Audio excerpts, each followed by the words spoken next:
banyak, ya, yang mengajar, yang mendidik, yang menjaga, yang mengayomi, yang menuntun, itulah Allah kita. Allah yang kita kenal di dalam Tuhan Yesus. Jadi dia adalah gembala yang baik, makanya dikatakan di Mazmur. Pasal berapa itu? Tuhan adalah gembalaku. Mazmur 20 berapa ya? Lupa ya. Ya, Tuhan adalah gembala yang baik. Ya kan? Dia menuntun orang, menuntun domba-dombanya kemana? Ke padang yang berumput hijau, ke air yang tenang, membaringkan di mana? Di padang yang berumput hijau, menyegarkan jiwanya. Sebagaimana seorang gembala yang memelihara domba-dombanya. Jadi Yesus kita, ya Allah kita itu adalah seperti gembala, memelihara siapa? Memelihara umatnya. Ya, jadi kalau kita tahu bahwa Allah kita itu hebat, dia yang menyelamatkan, dia raja yang besar, dia Allah yang perkasa, dia gembala yang baik, menjadi pertanyaannya, mengapa banyak orang tidak menghormati Allah? Ya, maksudnya tidak menghormati itu apa? Berarti dia tidak mau dengar-dengaran kepada Allah. Dia tidak mau ikut perintah Tuhan. Dia selalu memberontak kepada Tuhan. Itu namanya tidak dengar-dengaran. Oleh sebab itu, firman Tuhan katakan pada malam hari ini, kita harus menghormati Allah kita. Allah di dalam Tuhan Yesus. Amin. Selain kita menghormati, kita harus taat kepadanya. Ya saudara, mengapa kita harus taat kepada Tuhan? Karena Tuhan itu, ya, dia berhak untuk apa? Untuk menghukum manusia. Kalau orang itu nggak taat, orang itu nggak menghormatinya, maka Tuhan akan menghukumnya.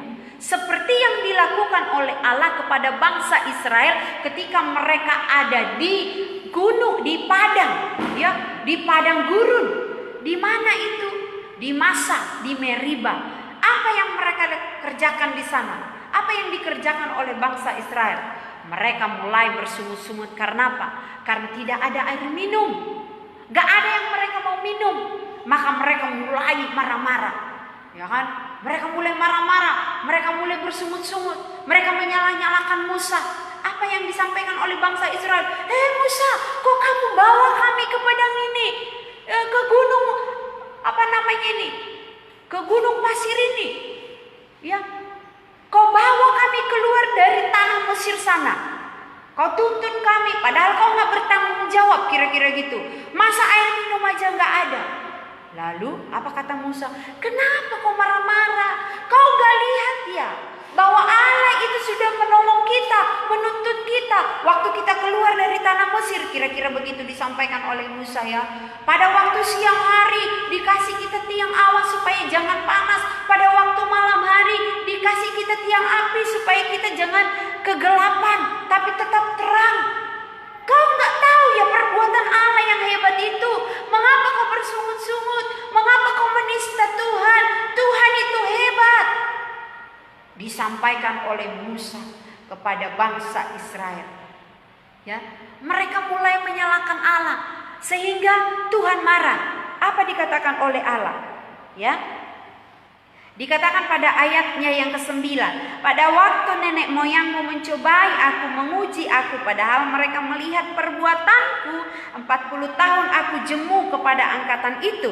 Maka kataku, mereka suatu bangsa yang sesat hati, dan mereka itu tidak mengenal jalanku. Sebab itu aku bersumpah dalam murkaku, mereka takkan masuk ke tempat perhentianku. Apa artinya ini? Allah marah. Ya, Allah marah kepada bangsa itu. Mereka tidak boleh lagi masuk kemana? Ke tempat perhentian. Di mana tempat perhentian Allah? Itu di surga. Ya, di surga tempat Allah. Mereka nggak boleh masuk katanya ke sana. Jadi Allah marah. Artinya gini, kalau manusia tidak taat, manusia tidak hormat, Allah berkuasa untuk menghukum orang itu. Jadi perlu kita pikirkan ini. Perlu kita pahami saudara. Ketika seseorang tidak taat kepada perintah Allah, ketika seseorang tidak menghormati Allah lagi, maka saudara, siap-siap Allah menyediakan satu ya penghukuman kita tidak tahu. Kita contohkan aja kepada bangsa pada saat ini. Apa yang terjadi di tengah-tengah bangsa kita pada saat ini? Virus corona yang belum sampai hari ini belum selesai, belum pergi virusnya, masih ada tinggal. Kita nggak bisa kemana-mana saudara. Kita harus tetap tinggal di rumah, ya, tidak bisa melakukan aktivitas kita dengan baik. Kita nggak tahu apakah ini sebagai peringatan kepada umatnya, atau sebagai hajaran, atau sebagai hukuman kepada umatnya. Kita nggak tahu. Tapi yang jelas firman Tuhan katakan malam hari ini, barang siapa atau ketika kita tidak taat dan menghormati Allah, maka kejadian itu akan terjadi saat dimana bangsa Israel pada waktu itu dikatakan di sini nenek moyangmu, ya, mereka mulai tidak taat kepada Allah. Mereka bersungut-sungut kepada Tuhan. Akhirnya apa dikatakan oleh Allah? Mereka tidak boleh masuk sampai kepada perhentianku. Allah menghukum mereka. Tidak diizinkan masuk ke tempat di mana di situ tempat yang baik, ya. Di mana Allah berada pasti tempat yang baik. Amin. Di mana Tuhan ada pasti itu tempat yang baik. Di mana adanya Tuhan? Berarti di surga, di tempat kediamannya yang luar biasa itu. Gak boleh orang-orang itu masuk ke sana karena apa? Mereka tidak taat kepada Allah. Oleh sebab itu, kita harus mentaati Allah. Amin. Pertanyaannya, gimana sih caranya kita supaya kita menghormati dan mentaati Allah? Maka kembali lagi ke ayatnya yang pertama tadi. Dikatakan di sana, marilah kita bersorak-sorai untuk Tuhan. Saya singkat aja. Yang pertama yang harus dikerjakan sebagai kita orang yang menghormati Allah dan mentaati Dia, maka yang pertama harus bersorak-sorailah bagi Allah. Artinya ini apa? Dari dalam hidup kita ini selalu bersuka cita, memuji Tuhan, mengagungkannya dalam hidup kita. Lewat apa? Bukan hanya memuji Tuhan itu bukan hanya lewat nyanyian, ya. Tapi apa saudara? Memuji Tuhan itu atau bersorak-sorai itu bisa lewat perbuatan dan tindakan kita. Apapun yang terjadi misalnya dalam hidup kita, kita tetap mengucap syukur. Itu namanya sudah apa? Bersorak-sorai. Kemudian saya singkat aja dari ayat-ayat di atasnya. Datanglah ke hadapan Allah dengan nyanyian syukur dan nyanyian mazmur. Lihat di sana, ada nyanyian syukur, ada nyanyian mazmur.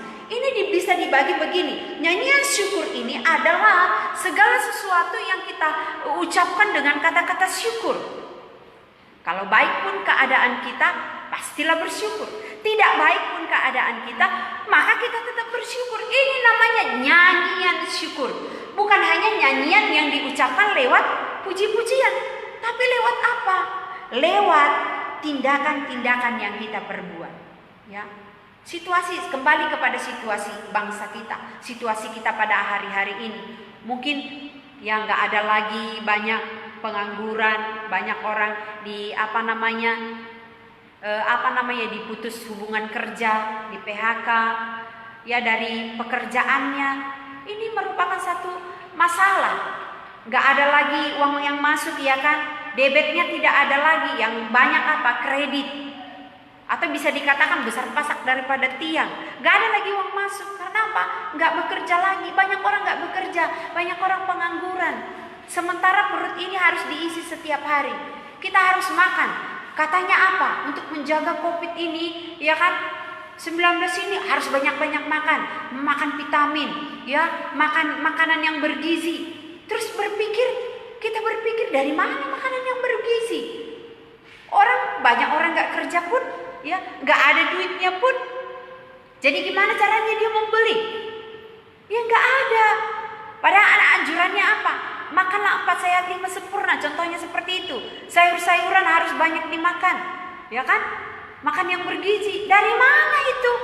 Tapi kalau seseorang mau menghormati dan taat kepada Allah, tetap dia bersyukur, mengucap syukur, walaupun nggak ada duitnya. Ya nggak bisa misalnya makan yang enak-enak, ya seperti yang diinginkan setiap hari oleh Ria Maunya sama kakak Indri apa yang diinginkan? Oh mama masalah ayam kecap.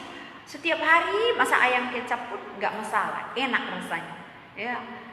Tapi walaupun apapun yang dimasak oleh mama, disiapkan oleh mama, ya harus bisa mengucap syukur. Itu namanya kita menghormati Allah, menghormati Tuhan, taat kepada Tuhan. Dengan apa? Dengan kita menyanyikan syukur kita kepada Tuhan. Jadi bukan hanya yang enak-enak aja kita baru bersyukur. Yang gak enak-enak pun harus belajar bersyukur. Ya, kalau dimarahin, ya harus bersyukur. Kenapa dimarahi? Berarti ditegur. Kenapa ditegur? Karena masih sayang. Contohnya salah. Kalau salah ditegur, pasti ditegur kan? Karena apa? Karena sayang. Supaya dia tidak lagi melanjutkan kesalahannya. Makanya ditegur. Mengucap syukur. Kemudian tadi dilanjutkan dengan nyanyikan syukur dan nyanyian mazmur. Bermazmur ini sama dengan apa? Mengagungkan, meninggikan nama Tuhan kita. Selalu di dalam hati kita timbul apa? Oh puji Tuhan. Syukur Tuhan. Terima kasih Tuhan buat kehebatanmu. Harus keluar dari bibir mulut kita. Bukan yang keluar dari bibir mulut kita ini apa? Bukan untuk memuji-muji dunia ini. Ya kan? Banyak anak-anak Tuhan sekarang gak suka lagi lagu rohani. Setiap hari kalau lihat misalnya lihat YouTube, mereka menggandrungi atau menyukai apa yang mereka sukai. Ya, saudara apa yang saudara sukai? Mungkin saudara lebih suka lagu-lagu dunia daripada lagu-lagu rohani. Buktinya anak-anak Tuhan di sini gitu. Setiap hari entah apa yang dilihat. Nah itu apa? Gak bermazmur dong. Yang bermazmur itu berarti setiap hari ada pujian yang kita naikkan kepada Tuhan. Nah ini cara kita menghormati dan cara kita mentaati Allah. Kemudian apa? Sujud dan menyembah Allah. Artinya apa? Kita harus menyembah Allah kita, sujud kepadanya, mengagungkan Dia setiap hari dalam hidup kita. Berlutut di hadapan Allah, jangan keraskan hati. Ya, perhatikan di sini, berlutut di hadapan Allah. Pertanyaannya, siapa yang setiap hari di sini sudah berlutut di hadapan Tuhan? Berlutut itu artinya apa? Dia datang ke hadapan Tuhan, dia merendahkan hati, dia memuji Tuhan, dia memohon kepada Allah supaya apa? Supaya hidupnya diberkati oleh Tuhan.